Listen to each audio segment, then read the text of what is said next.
What made you think you could get away with this? Ms. Harrington's voice cut through the hallway as she towered over Marcus, the black scholarship student now surrounded by whispers and phone cameras. People like you don't belong at Westfield. The expensive purse had vanished, and all eyes turned to the outsider. The same outsider who couldn't sit properly in class because of the pain in his back. The same outsider who'd been keeping a brilliant secret that was about to change everything. But as the rich kid smirked and the teachers passed judgment, no one realized that truth has a way of revealing itself, and this revelation would leave everyone speechless. What happened when prejudice meet genius? And who really had something to hide at Westfield Academy? Dear viewer, if you are watching my story for the first time, I humbly request you write the location from where you are watching right now. Subscribe this channel and press the bell icon now not to miss the notifications of my daily published news stories. Thank you, and let's dive into the full story. Marcus Johnson clutched his schedule tightly as he navigated the polished marble hallways of Westfield Academy. The prestigious private school towered like a fortress of privilege, its ivy-covered walls housing generations of future CEOs, politicians, and industry leaders. As a scholarship student from the south side of the city, Marcus felt the weight of every glance from students dressed in designer clothes and carrying the latest tech. "Excuse me, where's room 212? He asked a passing student who barely acknowledged him before pointing vaguely down the hall. Marcus had earned his place here through academic excellence and his extraordinary talent for engineering. His single mother had cried when the scholarship letter arrived, knowing this opportunity could change their lives forever. But 3 months into his junior year, Marcus was learning that talent and determination weren't always enough to overcome prejudice. As he entered Ms. Harrington's advanced mathematics class, the teacher's gaze hardened. Victoria Harrington came from old money and had taught at Westfield for 15 years, considering it her personal kingdom. "Mr. Johnson, you're 30 seconds late," she announced loudly, though several other students were still settling in. "That's a demerit." Marcus nodded silently and scanned the room for an empty seat. He noticed one near the window but hesitated, his back throbbing with a familiar pain. "Is there a problem?" MS. Harrington's voice cut through the room. "No, ma'am," Marcus replied, forcing himself to stand straighter despite the discomfort. "I just need a seat where I can stand occasionally. Doctor's recommendation." "This isn't a restaurant with special seating arrangements," she scoffed, drawing snickers from several students. "Either sit down or leave my classroom." From the back, a girl with perfectly highlighted blonde hair whispered audibly, "Why do they even let scholarship cases in here if they can't follow simple rules?" Marcus recognized Sophia Blake, whose family name adorned the school's new science wing. He felt his face grow hot but maintained his composure, choosing a spot near the door where he could occasionally lean against the wall to relieve his back pain. Later, in Mr. Wilson's physics class, the difference was stark. James Wilson, a younger teacher with genuine passion for his subject, lit up when Marcus offered a sophisticated solution to a circuit problem. Excellent thinking, Marcus. That's precisely the kind of innovative approach engineers use in the field. For a brief moment, Marcus felt like he belonged. But as he left class, he overheard Ms. Harrington speaking to another teacher in the hallway. "These diversity scholarships are ruining Westfield's standards. That Johnson boy doesn't understand our culture here. He simply doesn't belong." Marcus continued walking, his shoulders straight despite the pain in his back and the heavier weight on his heart. He belonged here. And someday, he would prove it to everyone. The rain pelted against the classroom windows as Marcus stared at the empty chair in the third row. That specific seat, the one that had changed everything 3 months ago, during his first week at Westfield Academy. The memory made his back throb with phantom pain. It had been a bright September morning when Marcus arrived early to Ms. Harrington's class, eager to make a good impression. The room was empty, so he chose a seat with good visibility of the whiteboard, a polished wooden chair with slight padding, third row center. What Marcus didn't know was that this particular seat had been unofficially reserved for generations of Westfield legacy students. Ms. Harrington's unspoken classroom hierarchy placed scholarship students at the back corners, invisible and unimportant. When she entered and saw him there, her expression had shifted from surprise to indignation. "Mr. Johnson, that seat is inappropriate for you," she had said, her voice dripping with disdain. Confused but willing to comply, Marcus had started gathering his books. "I'm sorry, I didn't know." "Clearly, You know very little about how things work here, Ms. Harrington had interrupted, approaching his desk. Perhaps at your previous school students sat wherever they pleased, but Westfield has standards. Several early arriving students had witnessed the exchange, including Sophia Blake, who smirked from the doorway. What happened next haunted Marcus's dream. As he stood to move, Ms. Harrington had placed her hand on his shoulder, supposedly to direct him elsewhere. But the guidance had become a sharp, sudden shove that sent him stumbling forward against the desk's edge, the corner digging deep into his lower back. The pain had been immediate and intense. Yet when Marcus gasped and reached to support himself, Ms. Harrington had stepped back, announcing to the now full classroom, "Dramatic displays won't earn you special treatment here, Mr. Johnson." No one had spoken up. No one had helped. The message was clear: at Westfield, some people mattered, and others did not. The injury had seemed minor initially, but days turned into weeks of persistent pain. The doctor diagnosed a bruised muscle and potentially minor nerve damage that would heal slowly without proper treatment his mother's insurance barely covered. "You can't prove she did it deliberately," the doctor had said when Marcus explained what happened. "And pursuing it might jeopardize your scholarship." So Marcus endured, developing strategies to manage the pain. Standing frequently. Never sitting for too long. Leaning instead of bending. Only one person at Westfield had shown any kindness afterward, Zachary "Zach" Taylor, a junior whose family was wealthy but whose values remained uncorrupted by privilege. "That was messed up, what Harrington did to you," Zach had whispered during lunch a day after the incident. "She's always been awful, but that crossed a line." That small acknowledgement had meant everything to Marcus. In Zach, he found his first and only friend at Westfield.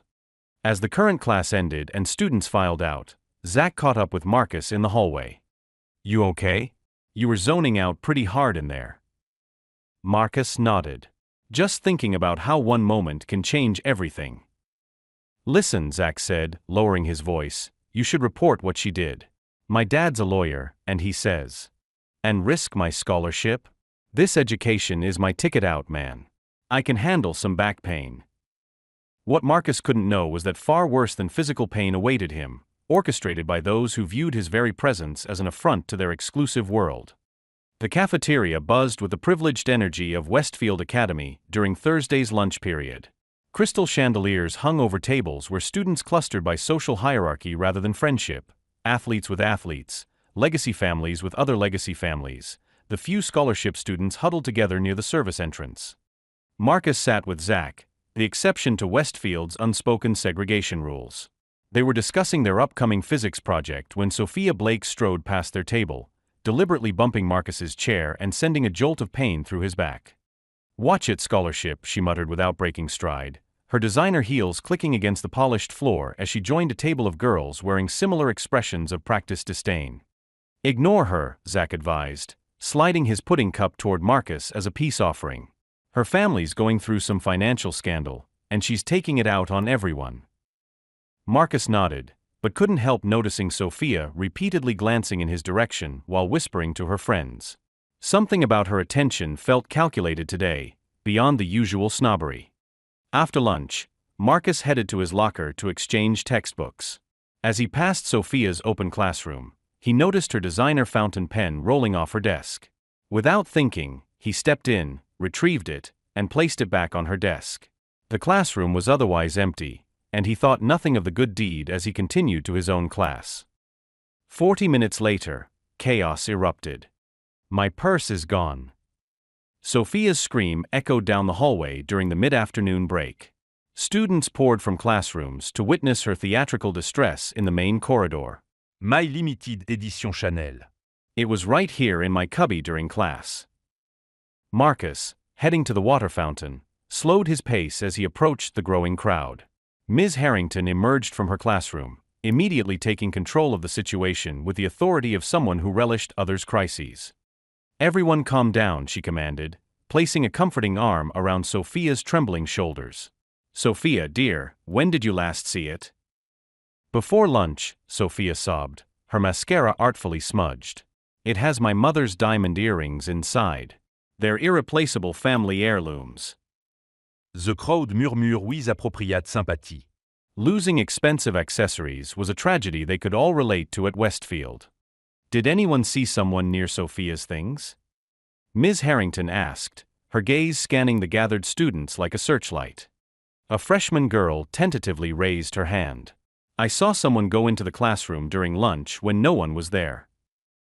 Où? Demandait MS Harrington. The girl pointed directly at Marcus. Him. The scholarship student. The hallway fell silent as all eyes turned to Marcus. He felt his heart rate accelerate but kept his expression neutral. I picked up her pen that had rolled off her desk, he explained calmly. It was falling onto the floor. I put it back and left immediately. Ms. Harrington's lips curled into a smile that didn't reach her eyes. Well, what a convenient explanation, Mr. Johnson. Sophia's pen was safely in her backpack all day, wasn't it, dear? Sophia nodded vigorously. Tears miraculously paused. Yes, I never take it out except for English, and we haven't had English today. That's not true, Marcus started to protest, but Ms. Harrington raised her hand to silence him. Your background speaks for itself, Mr. Johnson, she said, her voice carrying to ensure everyone heard. Perhaps at your previous school, taking things that don't belong to you was overlooked, but at Westfield, we have zero tolerance for theft. I didn't take anything, Marcus insisted, feeling dozens of judgmental eyes on him. Then you won't mind if we check your locker and backpack, Ms. Harrington suggested with false sweetness. Unless you have something to hide? Before Marcus could respond, Sophia stepped forward, pointing dramatically. It was definitely him. I saw him watching my purse earlier. He's always staring at what we have that he doesn't. The accusation hung in the air, poisonous and potent. Marcus recognized the trap closing around him, either consent to a search that implied guilt or refuse and confirm suspicions. Neither option preserved his dignity or presumption of innocence. Call security, Ms. Harrington instructed a nearby teacher. And Someone get Principal Thompson. I believe we've found our thief. As the crowd parted to make way for the approaching security guard, Marcus caught Zach's concerned expression from across the hallway. What he didn't see was Sophia's momentary smile of triumph or the quick glance she exchanged with Ms. Harrington, a conspiracy of prejudice that had been brewing since the day he'd earned the scholarship they believed should have gone to someone more deserving. The security guard, a retired police officer named Jenkins who treated his school position with military seriousness, approached Marcus with his hand resting on his belt. Though he carried no weapon, his posture suggested otherwise. Locker number. Et demandait, towering over Marcus. I didn't take anything, Marcus replied, his voice steady despite the adrenaline coursing through him. This is a misunderstanding. MS. Harrington stepped forward. Mr. Johnson, your lack of cooperation only confirms our suspicions. Your locker number now, or we call the actual police. From the edge of the growing crowd, students were already recording with their phones. Marcus could almost see the social media posts forming. Scholarship thief caught stealing from real Westfield students. Locker 237, he finally said, knowing resistance would only worsen his situation. Jenkins marched him to the locker bay, the crowd following like spectators to a public execution. Ms. Harrington and Sophia walked directly behind, the teacher's hand still protectively on the girl's shoulder. Open it, Jenkins ordered when they reached the metal door adorned only with Marcus's name tag. No photos, stickers, or decorations like the personalized showcases surrounding it. Marcus entered his combination slowly, his mind racing. He knew he'd done nothing wrong, but he also knew how easily evidence could be planted. The metallic click of the lock releasing felt like a gunshot in the tense silence. Jenkins yanked the door open and began roughly pulling out Marcus's textbooks, notebooks, and the lunch bag containing his half-eaten sandwich. His meticulous organization was destroyed as the guard carelessly tossed his belongings onto the floor. Nothing here, Jenkins announced after a thorough search. A flicker of disappointment crossed MS. Harrington's face. Check his backpack too. Marcus reluctantly handed over his worn backpack, a stark contrast to the designer bags carried by most Westfield students. Jenkins emptied it completely, even unfolding Marcus's spare t-shirt for gym class, holding it up for all to see the bargain store label. Whisper and sneaker rippled through the crowd. One voice cut through, maybe he already sold it. Those people know all the pawn shops. Marcus's jaw tightened. but he remained silent. Engaging would only validate their prejudice. Principal Thompson arrived as Jenkins was finishing the search, his expression concerned more with potential public relations damage than with justice. "Nothing in his possessions, sir," Jenkins reported. "He could have hidden it somewhere else," Sophia insisted, her voice rising dramatically. "Those earrings were my grandmother's." Principal Thompson, a political creature above all else, knew the Blake family donated generously to the school's endowment fund. Their annual contribution alone could fund several teachers' salaries. "Marcus," he said, using a gentle tone that contradicted the harshness of the public search, "if you made a mistake, now's the time to correct it. We could handle this internally." "I didn't take anything," Marcus repeated, looking the principal directly in the eyes. I've never stolen anything in my life. Ms. Harrington made a dismissive sound. "Unlikely, given the neighborhood statistics where he comes from." A few students laughed outright at this, emboldened by a teacher's explicit bias. "I suggest we check the bathroom trash cans," Ms. Harrington continued. "He had plenty of time to dispose of the purse after taking the valuables." "Or maybe," came a new voice, strong and clear, "we should check the security cameras before continuing this witch hunt." Zach stepped forward from the crowd, his expression resolute despite the social suicide he was committing by defending Marcus publicly. Principal Thompson cleared his throat uncomfortably. "The cameras in this hallway have been non-operational for renovation this week." Au convenient, Zach muttered. "Perhaps we should continue this discussion in my office," Principal Thompson suggested, finally registering the numerous phones recording the scene. MS. Harrington, please bring Sophia. "And Mr. Johnson, you come as well." As Marcus bent to gather his scattered belongings, pain shot through his back. No one moved to help him, except Zach, who knelt beside him. "This isn't over," Zach whispered. "We'll find the truth." But as Marcus straightened up, facing the sea of hostile faces, he wondered if the truth would even matter in a place where he had been deemed guilty the moment he accepted his scholarship.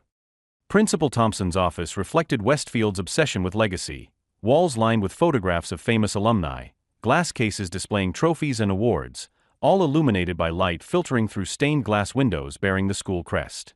It was a shrine to privilege disguised as achievement. "Now then," the principal began, seated behind his imposing mahogany desk. "Let's discuss this situation rationally." Marcus stood near the door, still not offered a seat. Ms. Harrington and Sophia occupied the two visitor chairs, with Sophia occasionally producing fresh tears for effect.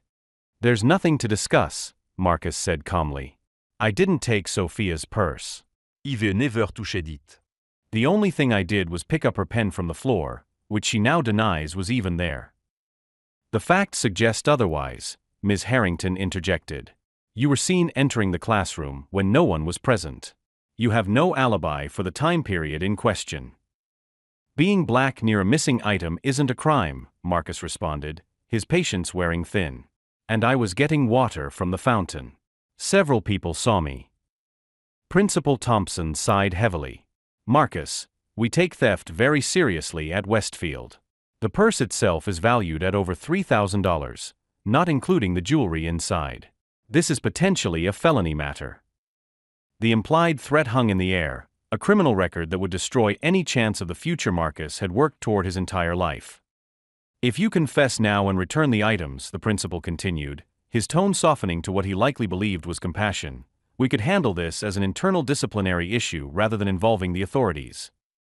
Marcus felt a familiar pressure, the same one that had kept generations of people like him silent in the face of injustice. Confess to something you didn't do because fighting the system was even more dangerous than accepting its punishment. "I won't confess to something I didn't do," Marcus stated firmly. "And I won't be intimidated into a false confession either." MS. Harrington S. Fassardened. This attitude only confirms what I've maintained from the beginning. Some students simply don't appreciate the opportunity they've been given to attend Westfield. "On the contrary," Marcus replied, maintaining eye contact with her. "I appreciate it enough to know my rights within it." The meeting ended in a stalemate. Principal Thompson decided to call Marcus's mother to discuss the serious allegations, while Sophia was sent home early due to her emotional distress. Outside the office, Zach was waiting, leaning against the wall with deliberate casualness that didn't match his concerned expression. "What happened?" he asked as they walked toward their last class of the day. "They tried to get me to confess," Marcus answered quietly. "They're calling my mom." Zach ran a hand through his hair in frustration. Dis si Saint-San. "Look, I've been thinking, there's more to this than a missing purse." It's tout convenient. The timing, the witness who saw you enter the room. "You think it was planned?" "I know Sophia," Zach replied, checking to ensure no one was within earshot. "She's manipulative, and she's hated you since you corrected her in debate class last month. And Harrington has had it out for you since day one. Proving that won't be easy." "Maybe not," Zach said, a determined gleam in his eye, "but I'm good at finding things out. My parents think I'm headed for law school eventually. Might as well start investigating now." Despite everything, Marcus felt a small smile form. Having just one true ally made Westfield's hostile halls less overwhelming. That evening, Marcus sat at his desk in the small apartment he shared with his mother. His back throbbed, but he focused on the circuit board before him, carefully soldering components for his latest project, a compact security system he'd been developing for months. The irony wasn't lost on him that while being accused of theft, he was building technology to prevent it. His phone buzzed with a text from Zach. Don't worry about tomorrow. "I've got a plan. Trust me." Marcus set down his soldering iron, staring at the message. In his 16 years, trust had rarely come easily. But perhaps now, he had no choice but to believe someone would stand beside him against the entrenched injustice of Westfield Academy. Mrs. Denise Johnson arrived at Westfield Academy wearing her hospital scrubs, having come directly from her shift as a pediatric nurse. The contrast between her practical uniform and the designer suits worn by administrators created an immediate visual divide that didn't go unnoticed by staff members watching her sign in at reception. "I was called about my son, Marcus Johnson," she stated, her voice carrying the quiet authority of someone who managed emergencies daily. "Principal Thompson is expecting me." The receptionist's brief hesitation before responding spoke volumes. "Yes. Ms. Harrington and Principal Thompson are waiting in the conference room." Secondor 11 erreicht. "Thank you," Denise replied, smoothing her hair and straightening her posture. She'd raised Marcus alone since his father's death 8 years ago, working double shifts to provide opportunities while teaching him to navigate a world that would judge him by his skin color before his character. The call about theft accusations had initially filled her with the instinctive fear all black parents experience, fear for their child's safety in a system stacked against them. But as she'd listened to the principal's carefully worded explanation, fear had transformed into something else, righteous indignation. The conference room door was heavy oak, and Denise pushed it open without knocking. Inside, Principal Thompson sat at the head of a gleaming table.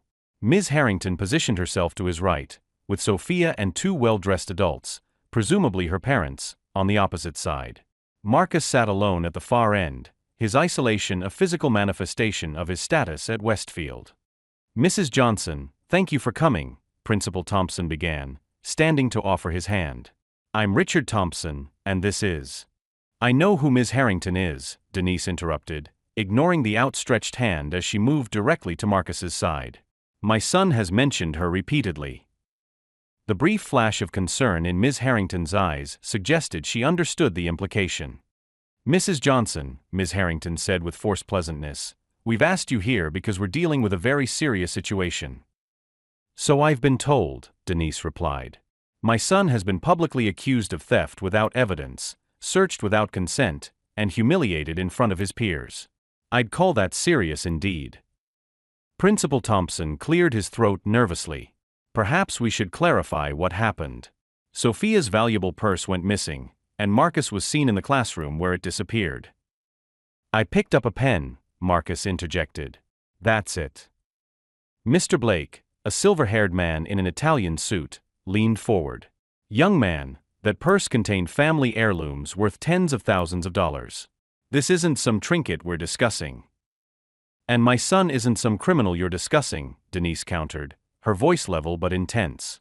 "He's a scholarship student with a 4.0 GPA who has never been in trouble a day in his life." "Mrs. Johnson," Ms. Harrington said with a condescending tone she reserved for those she deemed beneath her, "we understand your defensiveness, but at Westfield, we have certain standards of behavior that, like physically assaulting students. Marcus sut dans lit interrupted. The room fell silent. Denise turned to her son, confusion crossing her features. What did you say, baby? Marcus straightened in his chair, emboldened by his mother's presence. 3 months ago, Ms. Harrington shoved me into a desk edge for sitting in the wrong seat. That's why I have chronic back pain. That's why I can't sit for long periods. That's why I stand in her class. Denise's expression transformed from confusion to barely contained fury. You did what to my child? MS. Harrington S. face palade. That's absolutely false. Marcus tripped and is clearly embellishing a minor incident to deflect from the current situation. There were witnesses, Marcus continued. And there's a medical report from our doctor documenting the injury to my lower back. Principal Thompson raised his hands placatingly. These are very serious allegations that would require a separate investigation. Which should have happened 3 months ago, Denise cut in, her voice dangerously quiet. Let me make something absolutely clear to everyone in this room. My son is not a thief. He was raised with integrity and values that apparently are in short supply at this institution. And if anyone has laid hands on him, there will be legal consequences. Mrs. Johnson, please, Principal Thompson began. I'm not finished, Denise stated. I've sacrificed everything to give my son opportunities, including the opportunity to attend this school. But I will not sacrifice his dignity or safety. So here's what's going to happen. You will issue a public apology for the accusation and humiliation of my son, or my next call will be to both the school board and my attorney. The Blakes exchanged uncomfortable glances, while Principal Thompson's forehead beaded with sweat. Furthermore, Denise continued, placing her hand on Marcus's shoulder, I want a full investigation into Ms. Harrington's physical abuse of my son and any other incidents involving her treatment of scholarship students. Ms. Harrington's composure finally cracked. This is absurd. I've been teaching here for 15 years. My family has a legacy at Westfield that spans generations. And that legacy now includes assaulting a student and falsely accusing him of theft, Denise responded coolly. Make no mistake, if that purse doesn't turn up, we will be pursuing legal action for defamation. And if it does turn up, we'll be having a very different conversation about who orchestrated this situation and why. Principal Thompson, a man accustomed to navigating wealthy parents' demands rather than confronting genuine injustice, seemed at a loss. Perhaps we should take some time to investigate further before escalating matters. You had that opportunity before publicly searching my son's belongings, Denise replied, rising from her seat. Marcus, get your things. You're coming home with me today. As they walked toward the door, Sophia's mother spoke for the first time, her voice tight with controlled anger. Our daughter would never lie about something like this. Denise paused at the doorway, turning to face the group one final time. Neither would my son. The difference is, only one of them has been treated as trustworthy from the start. And that speaks volumes about this institution. The door closed behind them with a definitive click that echoed through the suddenly silent room. The science lab hummed with the low-level energy of students absorbed in their projects. Unlike the rest of Westfield Academy, Mr. Wilson's classroom operated as a meritocracy. Ideas and innovation mattered more than family names or social standing. Marcus had returned to school after 2 days at home, his mother's insistence on justice tempered by the practical reality that missing classes would only harm his future prospects. The investigation into the missing purse continued, but the incident had already solidified the division between Marcus and most of his peers. Whispers followed him through hallways. Seats beside him remained conspicuously empty. But not in Mr. Wilson's class. Today we're starting our semester projects, Mr. Wilson announced, his enthusiasm infectious despite the early hour. You'll be applying everything we've learned about electrical engineering to create a functional prototype addressing a real-world problem. As students paired up around him, Marcus remained focused on the project brief. He already knew what he wanted to build, had been developing the concept for months. Working alone again, Marcus? Mr. Wilson asked, approaching his bench. If that's allowed, sir. Mr. Wilson studied him for a moment. It's allowed, but unusual. Most students find collaboration helpful for projects of this scale. Marcus hesitated before responding. I work better independently sometimes. And I already have a prototype in progress at home. This caught the teacher's attention. Really? Mind sharing what you're working on? For the first time in days, genuine enthusiasm brightened Marcus's expression. He pulled out his notebook, flipping to pages of detailed schematics and circuit designs. It's a compact, affordable security system, he explained, his voice gaining confidence. It uses motion detection combined with facial recognition, but the key innovation is its distributed network capability. Multiple units can communicate to create a comprehensive security web without expensive central monitoring. Mr. Wilson's eyebrows rose progressively as he examined the designs. This is far beyond semester project level, Marcus. This is nearly professional-grade work. My neighborhood has had break-ins recently, Marcus continued. Most families can't afford traditional security systems, so I wanted to create something accessible that could help protect our community. The irony wasn't lost on Mr. Wilson. The student accused of theft was developing technology to prevent it. He flipped through more pages, noting the meticulous calculations and innovative approaches to common engineering challenges. How long have you been working on this? About 8 months, Marcus admitted. My previous school didn't have the resources for the final development stages, which is partly why the scholarship to Westfield meant so much. The facilities here could help make it reality. Mr. Wilson closed the notebook carefully. I'd like you to show me what you've built so far after class, if you don't mind. The engineering department might be able to provide additional resources.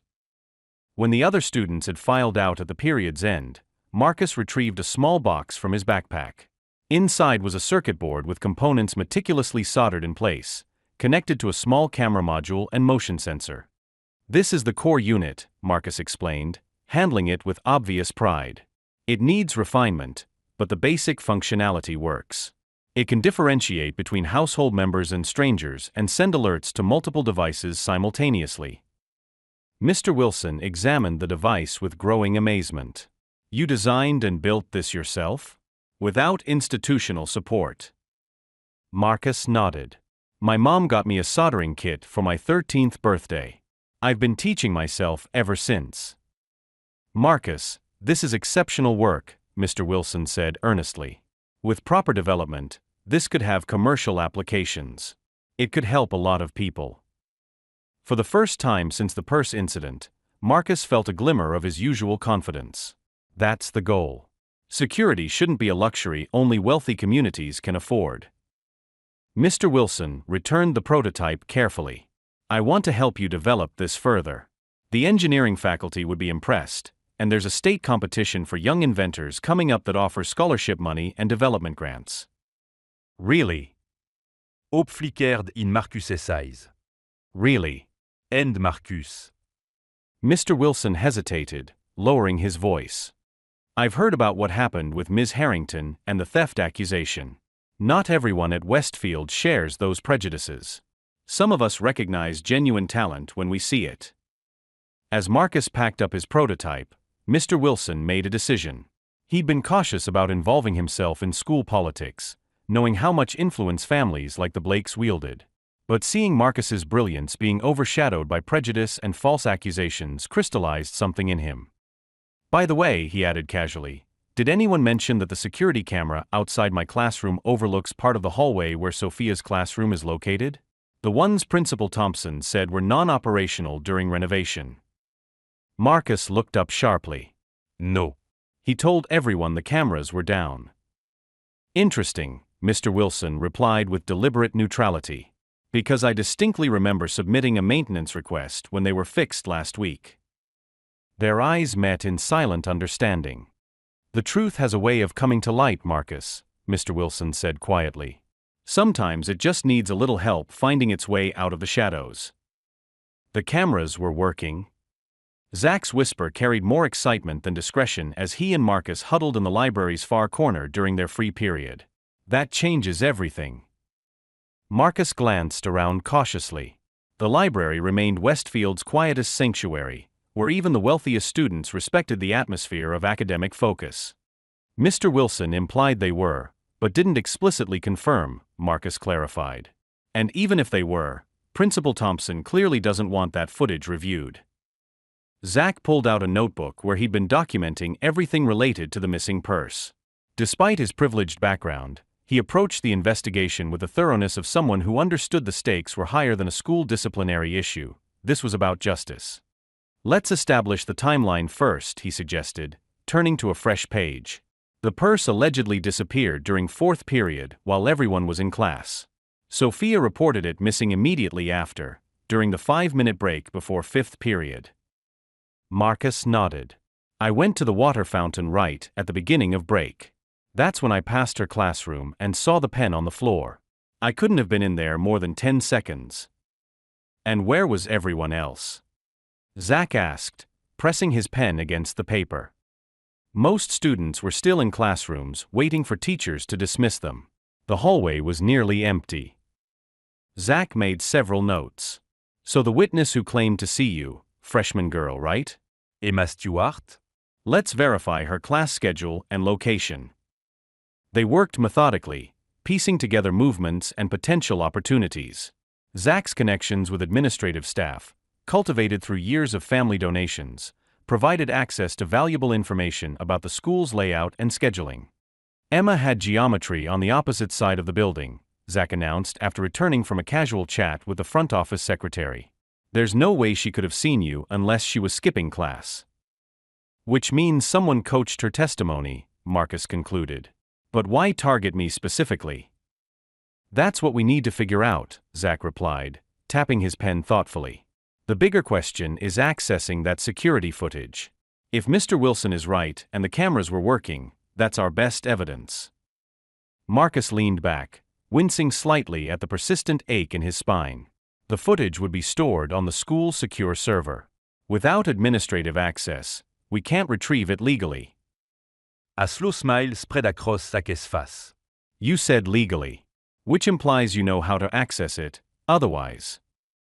Marcus hésita-t-elle. His self-taught programming skills included network security, knowledge gained from legitimate online courses but potentially misinterpreted if discovered. Theoretically, he said carefully, I might be able to create a backdoor access.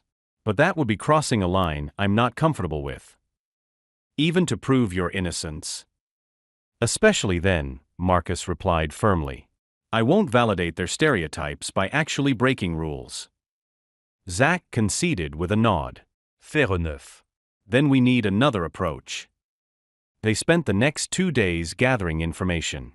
Zach discreetly interviewed students who had been near Sophia's classroom, while Marcus mapped the school's security camera positions and blind spots.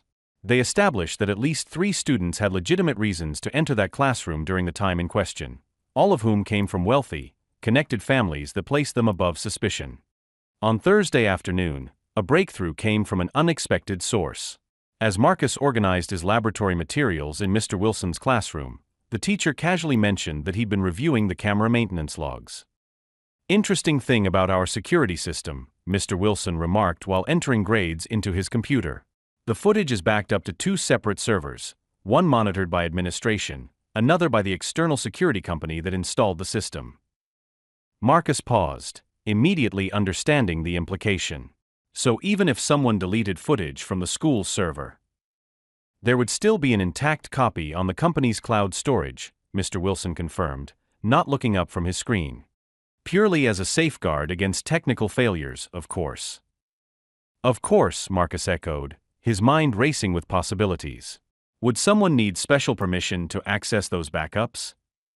Mr. Wilson finally looked up, his expression carefully neutral. Only a faculty member with security clearance for the Student Safety Committee, which, coincidentally, I've been a member of for 3 years. That evening, Marcus and Zach met at the public library 2 miles from campus, away from Westfield's gossiping population. The USB drive Mr. Wilson had provided contained 6 hours of footage from the hallway camera nearest to Sophia's classroom. We need to be methodical, Marcus said, plugging the drive into his laptop. Watch for anyone entering or leaving that classroom during the time frame. The footage was grainy but clear enough to identify faces. They watched intently as students moved through the halls during class changes.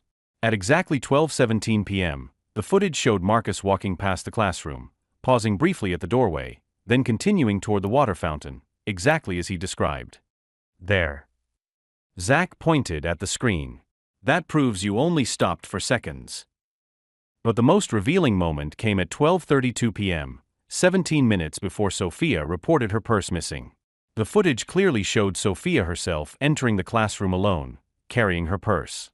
3 minutes later, she emerged empty-handed, glancing furtively in both directions before hurrying away. She hid it herself, Marcus whispered, the realization settling like a weight. This whole thing was a setup. They continued watching as Emma, the supposed witness, approached Sophia in an empty stairwell. The brief conversation couldn't be heard, but the exchange of what appeared to be money was unmistakable. Zach sat back, running his hands through his hair. We have her. This prove everything. Marcus should have felt vindicated, but instead, a hollow sensation settled in his chest. It proves she lied, but not why. What would she gain from targeting me specifically? Before Zach could respond, his phone buzzed with a message. His expression shifted from triumph to concern as he read it. What is it? Marcus asked. It's from Olivia Chen. She says she knows why Sophia did it, and she has proof. Zach looked up, his eyes wide. She wants to meet us tomorrow, but she's scared. Olivia? The key girl from the Bat Club? How is she involved? I don't know, Zach admitted. But her message says it's bigger than just the purse. Something about Ms. Harrington being involved. Marcus stared at the frozen image of Sophia on the screen, a girl born into privilege now caught in a literal frame of her own deception. The pieces were finally coming together, but the complete picture remained elusive, a puzzle whose solution might shake Westfield Academy to its core. The old greenhouse behind Westfield Science Building had been abandoned years ago when a newer, state-of-the-art facility was donated by a pharmaceutical CEO whose daughter needed extra credit in biology. Its neglected glass panels and overgrown plants made it the perfect meeting place, visible enough to be safe, forgotten enough to be private. Marcus and Zach arrived first, clearing aside withered leaves to create space on a stone bench. The autumn sunlight filtered through dusty glass, casting dappled shadows across their anxious faces. What if she doesn't come? Marcus asked, checking his watch for the third time in 5 minutes. She'll come, Zach assured him, though uncertainty edged his voice. Olivia's quiet, but she's got integrity. If she says she knows something, she does. At precisely 3:15, the greenhouse door creaked open. Olivia Chen entered cautiously, her slight frame tense with apprehension. Unlike most Westfield students who flaunted their wealth through designer labels, Olivia dressed to avoid attention. Simple clothes, minimal accessories, her long black hair usually concealing half her face. Thank you for meeting me, she said softly, remaining near the door as if calculating her escape route. I should have come forward sooner. We appreciate you coming at all, Marcus responded, careful to keep his distance, sensing her nervousness. Zach said you have information about what happened? Olivia nodded, taking a deep breath. I saw what Sophia did with her purse. I was in the classroom next door, making up a quiz during lunch. The connecting door between rooms was slightly open, and I saw everything. You saw her read it. Zach confirmed. Yes. She deliberately placed it behind the cabinet near the window, then messed up some papers on the teacher's desk to make it look like someone had been searching through things. Olivia's voice grew stronger as she continued. Then she looked right at the open door and saw me watching. She knew I dessine. What did she do? Marcus asked. She came over and threatened me. Olivia's hands trembled slightly as she tucked her hair behind her ear, revealing a face rarely seen fully at Westfield. Said if I told anyone, she would make sure my scholarship was revoked. You're on scholarship too? Marcus hadn't realized. Olivia was so unobtrusive that most students knew little about her. She nodded. Academic scholarship for international students. My parents sacrificed everything to send me here from Shanghai. If I lost the scholarship, I'd have to return to China immediately. The weight of her silence now made perfect sense. The stakes for her were even higher than for Marcus. But you're coming forward now, Zach observed.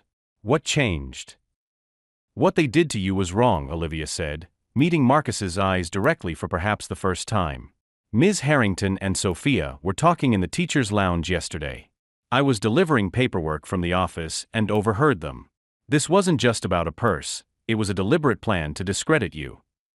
Why? Marcus asked, though part of him already suspected the answer. The Renewable Energy Scholarship, Olivia replied. The one offered to a junior with the most promising science project? Sophia's father donated the funding, but it's supposed to be awarded on merit alone. Ms. Harrington is on the selection committee.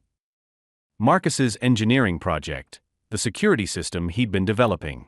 Mr. Wilson had encouraged him to apply for that very scholarship just days before the purse incident. They wanted to make me ineligible, he realized aloud. A disciplinary mark for theft would automatically disqualify me. Exactly, Olivia confirmed. Ms. Harrington told Sophia that you were the frontrunner based on your project proposal. They needed to eliminate you from contention. The pieces aligned with sickening clarity, not just prejudice, but calculated sabotage motivated by the prospect of losing to a scholarship student from the wrong side of town. We have the security footage, Zach told Olivia. It shows Sophia hiding the purse. But your testimony as an eyewitness is even stronger evidence. Olivia paled slightly. If I speak out officially, Sophia will retaliate. Her family has connections throughout the academic world. They could destroy my future. Or, Marcus suggested carefully, we could ensure there are consequences for their actions instead of ours. Would you be willing to write down what you saw and heard? Just as a precaution, not necessarily to submit unless absolutely necessary. After some hesitation, Olivia agreed. Using Zach's tablet, she documented her observations in meticulous detail, including dates, times, and exact quotations from the conversation she'd overheard. There's something else you should know, she added, her voice dropping even lower. I'm not the only one who's seen Ms. Harrington physically discipline students she dislikes. There was another incident last year with a Middle Eastern scholarship student who suddenly transferred out. The official story was family relocation, but I saw him leaving the nurse's office with a wrist brace after a private detention with her. The révélation sans a-t-il trop the grenouilles. What they were uncovering wasn't an isolated incident but a pattern, a system of enforced privilege maintained through intimidation and abuse. We need to take this higher than Principal Thompson, Zach decided. He's too invested in keeping the wealthy families happy. The school board, Marcus suggested. And potentially the local education authority. As they finalized their plan, Olivia received a text message that made her jump. It's the office secretary, she explained, her voice tight with renewed fear. Principal Thompson wants to see me immediately. Someone told him I was meeting with you. The fragile alliance they'd formed suddenly seemed dangerously exposed. Someone had been watching. The same hierarchical system that had protected Ms. Harrington for years was now mobilizing against them. We'll go together, Marcus decided, standing up despite the pain in his back. They can't intimidate all of us at once. As they walked back toward the main building, Olivia's quiet voice carried a determination that belied her usual reticence. In China, there's a saying, truth becomes clearer in troubled water. Perhaps it's time to trouble Westfield's perfectly still waters. The conference room of Westfield Academy's administration building had never hosted such an unusual gathering. At one end of the polished table sat Principal Thompson, visibly uncomfortable, flanked by two members of the school board who had been hastily summoned. Ms. Harrington occupied a chair to their right, her usually impeccable appearance slightly disheveled from being called away from tennis practice. Across from them sat Marcus, his mother Denise, Zach, and Olivia. Mr. Wilson stood near the door, not fully aligned with either side, but his presence clearly supportive of the students.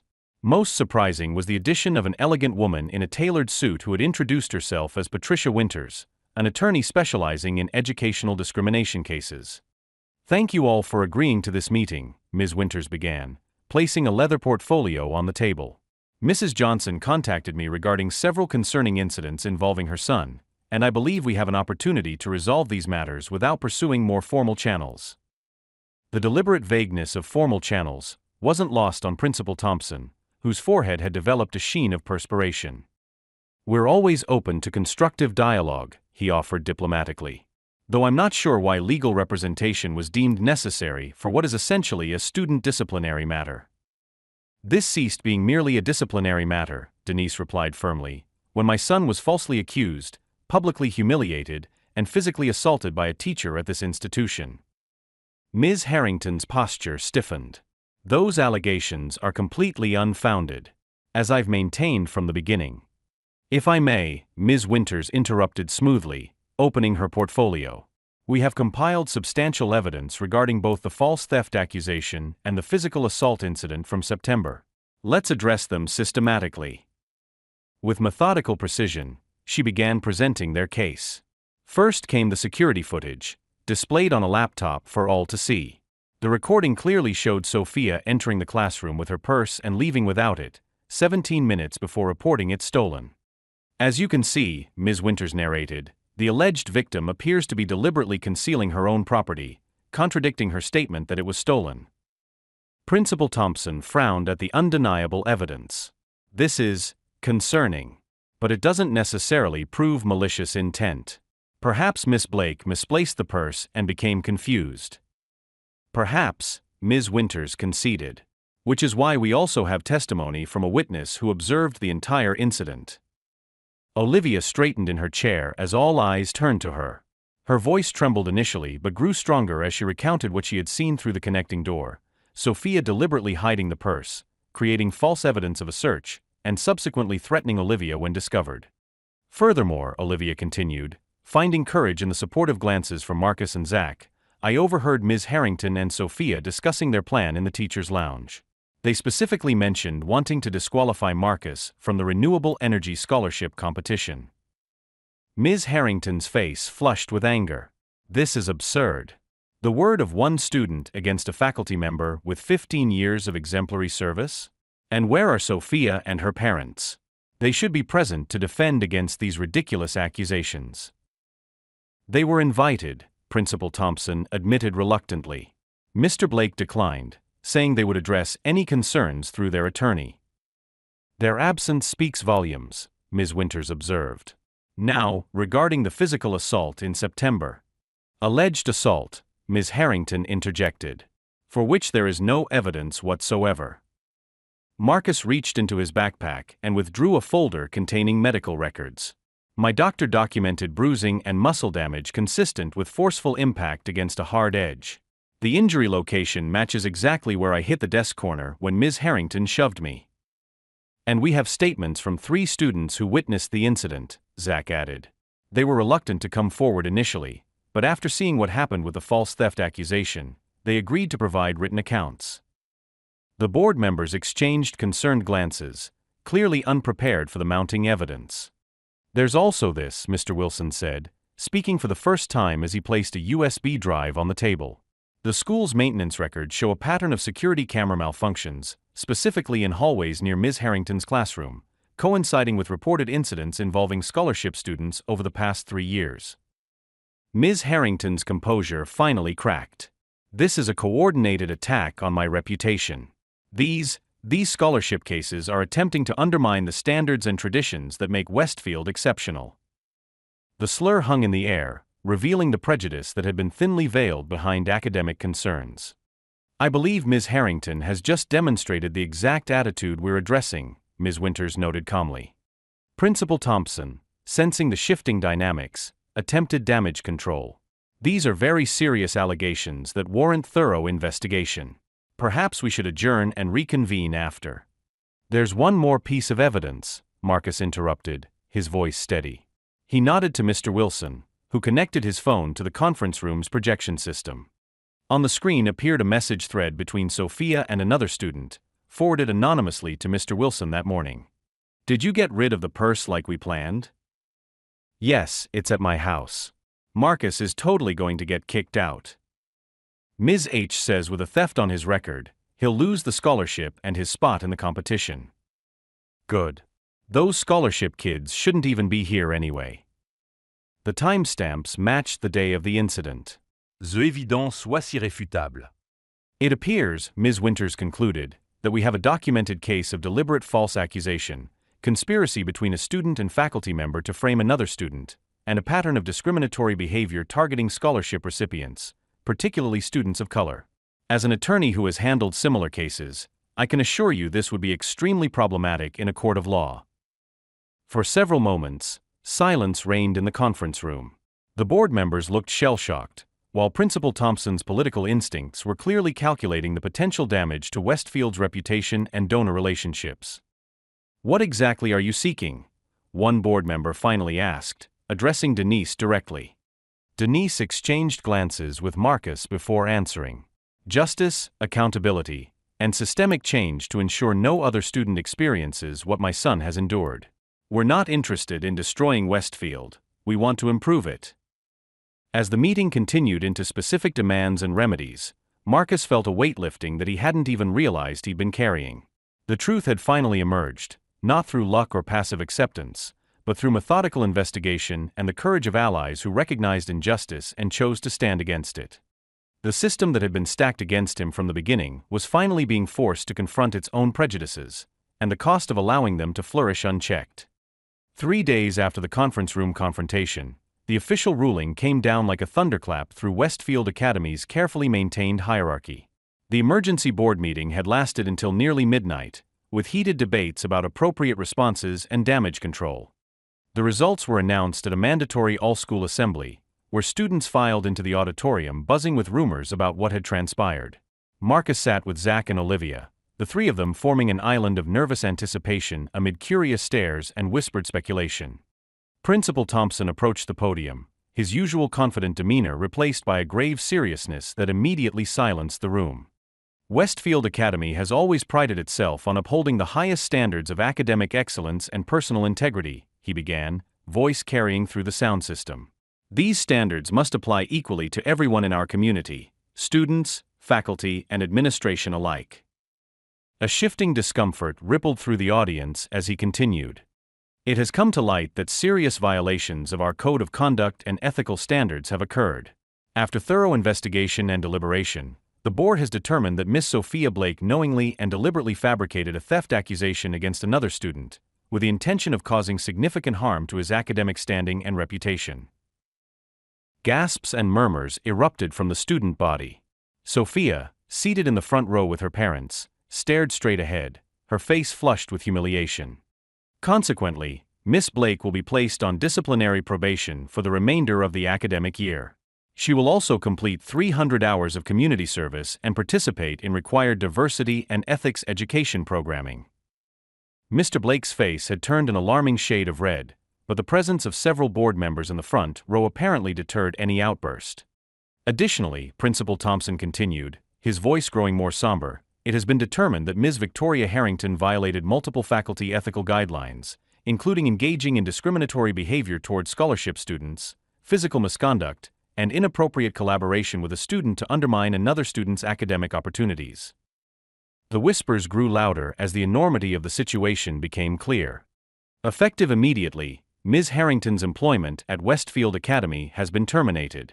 Her classes will be covered by substitute teachers until a permanent replacement is found. The silence that followed was profound, the collective shock of witnessing the fall of someone who had seemed untouchable, protected by family name and institutional inertia.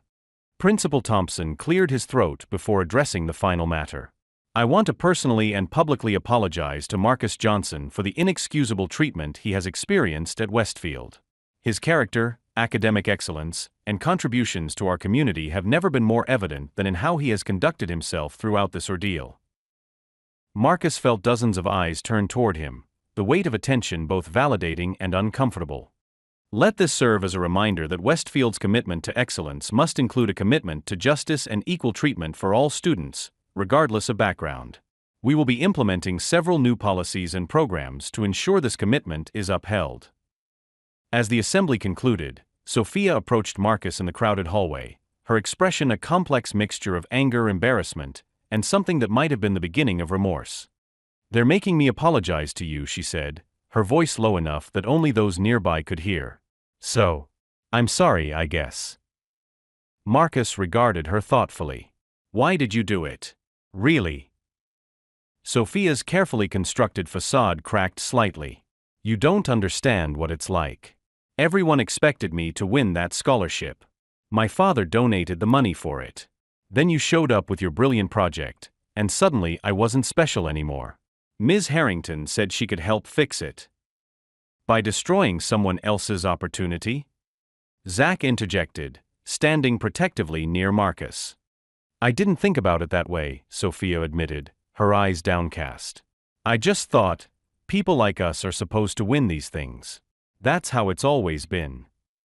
The unexamined privilege in her statement was striking, the assumption that merit was secondary to social standing, that opportunities belonged to her by birthright rather than achievement.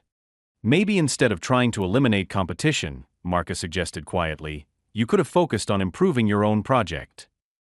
The simplicity of this alternative seemed to genuinely surprise her, as if the concept of earning achievement rather than maneuvering for it was foreign.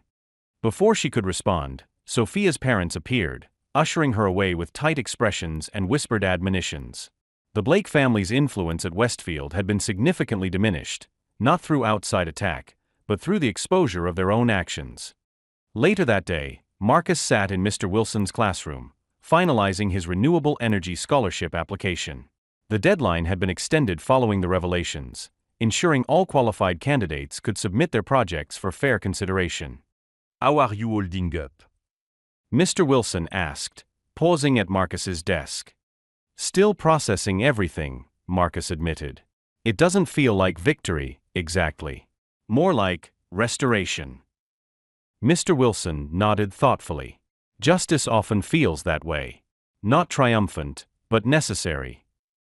What happen now? Marcus asked. Will things actually change, or will this all be forgotten once the next donation check comes in? That depends partly on us, Mr. Wilson replied. Systems resist change, but they can evolve when enough people insist on better. Your courage has already catalyzed more progress than you might realize. As if to confirm this assessment, the classroom door opened to admit Principal Thompson. The administrator approached with an uncharacteristic hesitancy. Marcus, do you have a moment? He asked, his usual authoritative tone notably absent. Of course, sir. The board has asked me to inform you that they're establishing a new student advisory committee on inclusivity and academic equity. They would like you to serve as its first chairperson, if you're willing. The request wasn't what Marcus had expected, not merely an apology or compensation, but an invitation to help build something better from the ruins of what had been exposed. I'd be honored, he replied after a moment's consideration. But I'd want Olivia Chen as co-chair. Her perspective is valuable, and her courage made a crucial difference. Principal Thompson nodded, a new respect evident in his expression. I'll make the recommendation. And Marcus, thank you for holding us accountable to be the institution we claim to be. As the principal departed, Marcus turned back to his project application. The security system he designed had evolved beyond its original concept, not just protecting homes, but potentially protecting vulnerable students through a network of accountability that made abuse of power harder to conceal. His back still ached sometimes, a physical reminder of injustice. But for the first time since arriving at Westfield, Marcus felt something new taking root alongside his determination and resilience, a cautious hope that systems could change, that truth could matter more than privilege, and that his place at the table wasn't conditional on someone else's approval. It wasn't the end of the struggle, but it was perhaps the beginning of something better. 3 months later, spring sunshine streamed through Westfield Academy's newly renovated auditorium.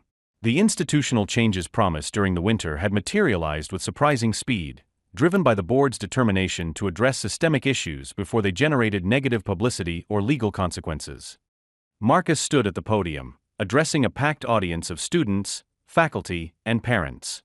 The newly established Inclusive Excellence Initiative, which he and Olivia co-chaired, had implemented significant reforms, from anonymous reporting systems for misconduct to hiring practices designed to increase faculty diversity. Real change requires more than policy adjustments, Marcus explained, his confidence evident in his steady voice and upright posture. It demands a fundamental shift in how we think about merit, opportunity, and belonging. From his vantage point, he could see his mother seated beside Mr. Wilson in the front row, both beaming with pride. Nearby sat Zach and his parents, who had become unexpected allies in pushing for institutional reform, leveraging their social influence to ensure the momentum didn't fade once the initial scandal subsided. Our new security system does more than protect physical spaces, Marcus continued, gesturing toward the demonstration setup beside the stage. It creates transparency and accountability, ensuring that what happens in classrooms and hallways is documented fairly. The irony wasn't lost on anyone that Marcus's engineering project, the very innovation Ms. Harrington and Sophia had conspired to sabotage, had won not only the Renewable Energy Scholarship but also a national competition that brought tech company attention and a substantial development grant to Westfield. Sometimes, Marcus acknowledged, it takes a crisis to reveal what needs fixing. But the measure of an institution isn't whether it experiences challenges, it's how it responds to them. In the months since the confrontation, Westfield had faced its share of challenges. Several families, uncomfortable with the new emphasis on merit over legacy, had withdrawn their children. But they were replaced by talented students drawn to Westfield's emerging reputation for combining academic excellence with ethical leadership. Ms. Harrington had attempted to sue for wrongful termination, but quietly withdrew her case when informed that multiple former students had come forward with similar experiences of discrimination and misconduct. She now taught at a small private academy 3 states away. Sophia remained at Westfield, her initial resentment gradually transforming into reluctant growth. The mandatory community service hours, which Principal Thompson had astutely assigned to a youth center in Marcus's neighborhood, had exposed her to perspectives and realities outside her privileged bubble. While not exactly friends, she and Marcus had achieved a civil understanding based on mutual recognition of each other's humanity.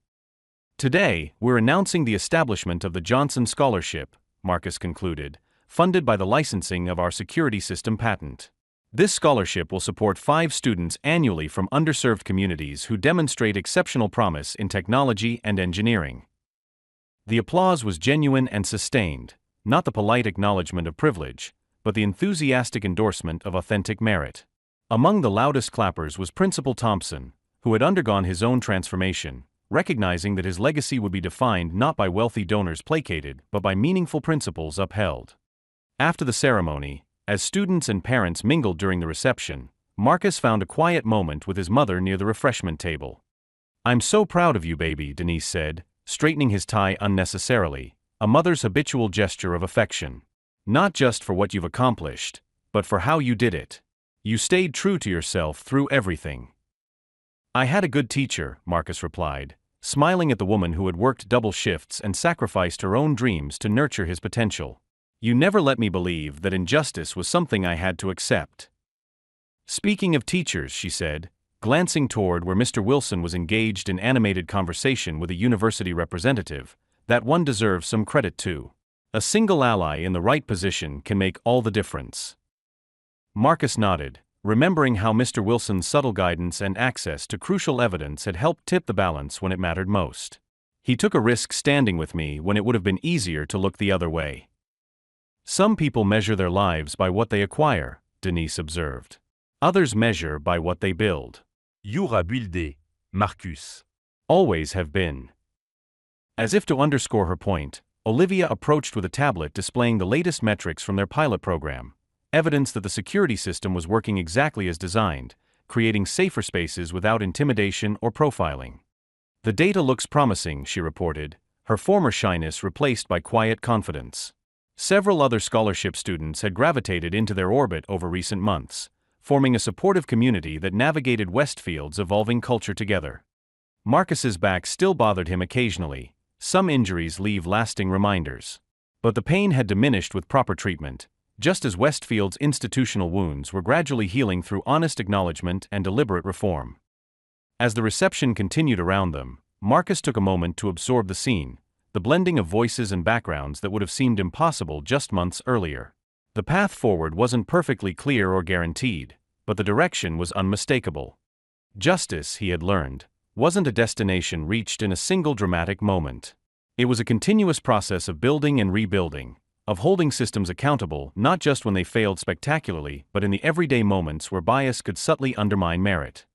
For now, though, Marcus allowed himself to simply appreciate how far they'd come, and to believe in how much further they could go.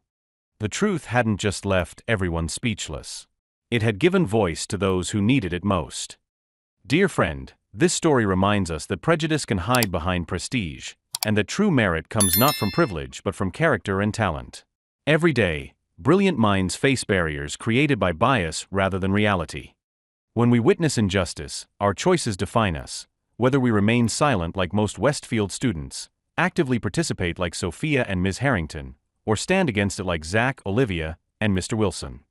If this story moved you, please like this video and subscribe to our channel. Your support helps us continue sharing these powerful narratives that challenge perspectives and inspire positive change in our communities.